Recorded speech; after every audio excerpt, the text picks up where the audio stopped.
Salam əziz bıçaq həvəskarları və kanalının izləyiciləri. Bugünkü videomuzun səbəbkarı çoxlarımızın sevimlisi olan və tanınmış brend olan Microtech brendidir səbəbkar və onun LUT modelidir. LUT demək olar ki Microtech'in ilk modelidir. Demək olar yani. Çünki ilk modeli LUT deyildi, UDT idi. UDT'de yani LUT şey yazılır.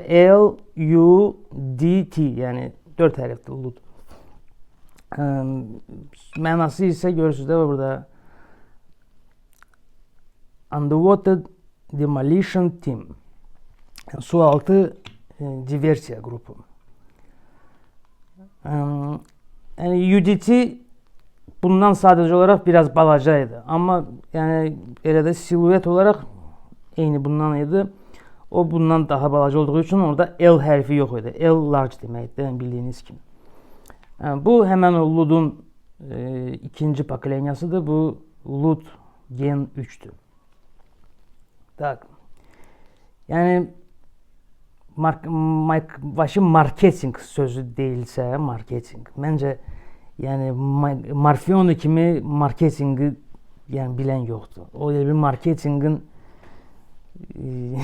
yani bıçaq sayəsində götürəydi. Ümumiyyətlə yəni bıçaq üçün olmasa da bu adam marketingi bilir də yəni nə olan şeydir. Elementarna bax burada bu yazı var ha, bax burada bu görürsüz. Underwater Demolition Team. Yani bunun belli məsələdir ki heç bir yani sualtı spetsnaz belə deyək, bu bıçaqdan istifadə eləməyib. Bəlkə də onlarda var bundan, yəni verindən. Amma istifadə eləmir çünki onlarda qatlanmayıb. Amma bu bıçaq, yəni bunun prujunu, bunun açılmaq təzyiqi elə güclüdür ki, yəni bu dəhşət də, yəni bu suyun altında açılmağa malikdir. Yəni bunun gücü ona bez problem kifayət qədər yox, bez problem yox, artıqlanmasından. Yani her iki modelinde. Prosta burada elə iki kadrda alınmır. Bunları yığışdırsaq hamısından yaxşı. Şu. Yani dəhşət mexanikası var. Bu her iki modelin hakkında kısa danışacağım size. Prosta adının mənasını izah eləməliydim sizə. Tak. Microtech'in Marfiono'nun müəllimi ustadı, müəllimi demək, ustadı olub Chris Reeve. Chris Reeve də Sibenza'nın müəllifidir. Sibenza bıçağının tanınmış modeli Sibenza'dır. Yani kalan bıçaqları var ama yani Sibenza tanınmış olduğu için o modelinden yadınıza salmaq istəyirəm. Və bu bıçağa baxsaq, bu bıçaqda Chris Reeve'in ustad olmağı bilinir. Hardan bilinir? Və Chris Reeve'in də Sibenza'da da buralar zakruglyon olur. Sonra Sibenza'nın belə ümumiyyətlə abrisi buna oxşardı. Naseçkalar da oxşardı. Ümumiyyətlə də yəni belə vəbşi ölçü parametrlərinə baxsaq bu bıçaqlar bir-birinə görürsüz, yəni bir-birini pakırvat eləyir belə deyək. Çünki parametrləri bunların demək olar ki eynidir. Daha çəkiləri də demək olar ki eynidir. Prosta belə də yəni Gen 3 danışacağım niyə görə belə oldu. Tak. Mən sizə bir dənə söz deyim bu bıçaq barədə. Mənə yəni sual verilsə ki yani bütün bıçaqların hamısından o şimdi imtina eləməlisən, bir dənə bıçaq saxlamalısan. Yəni mən tam əminliklə sizə deyirəm ki, o bu bıçaq olacaq. Çünki bu bıçaqda yəni mənim bıçaqda qiymət, dəyər verdiyim bütün parametrlər cəmlənib də, yəni ölçü cəhətdən, çəki cəhətdən, o şimdi hər cəhətdən də yəni fikir verirsiniz, yəni hem brend olarak, hem rahatçılıq barədə, hem belə təhlükəsizlik barədə. O şimdi yəni mənfi cəhəti ola bilər, bir dənə bunun qiyməti olsun. Başqa heç bir bunun mənfi cəhəti yoxdur da. Yəni bu biraz köhnə modelidir, 2017'nin modelidir. Elmax Stalin'la bunu bırakırdılar o vaxtı.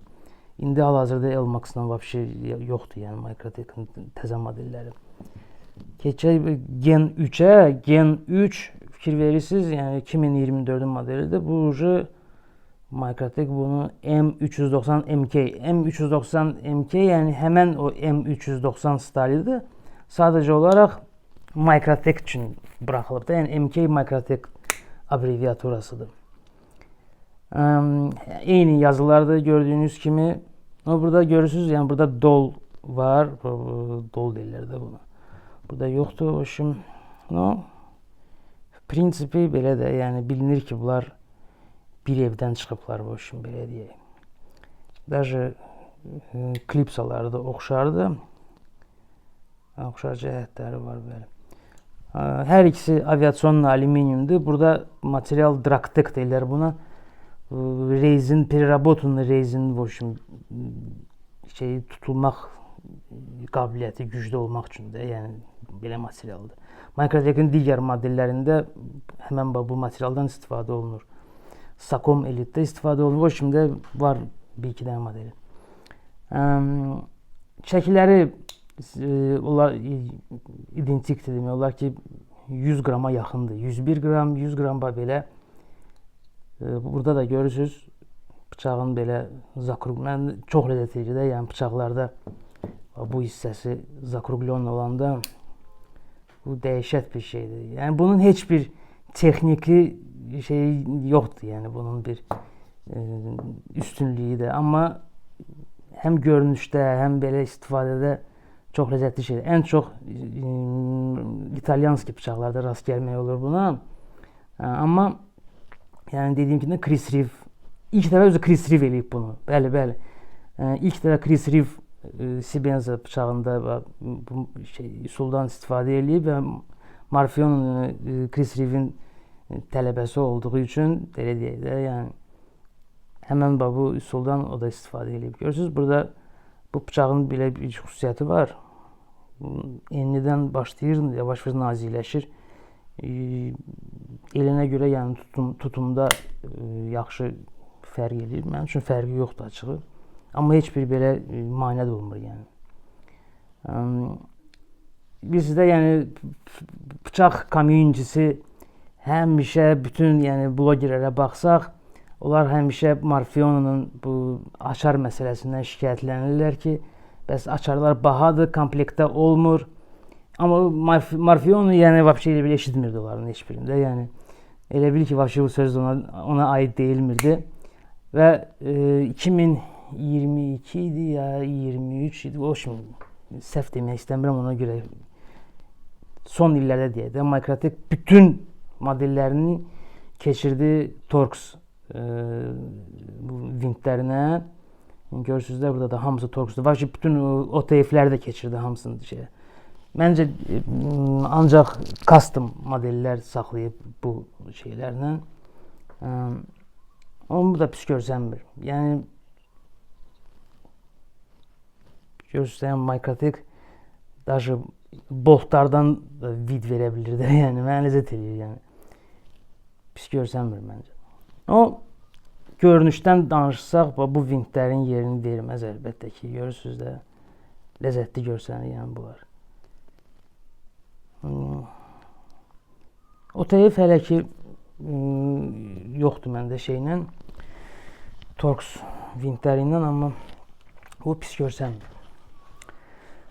Belə, məncə nə demək olarsa, nə bilirdimsə bu bıçaqlar haqqında danışdım sizə.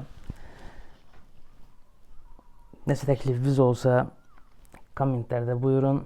Sağ olun, görüşərik.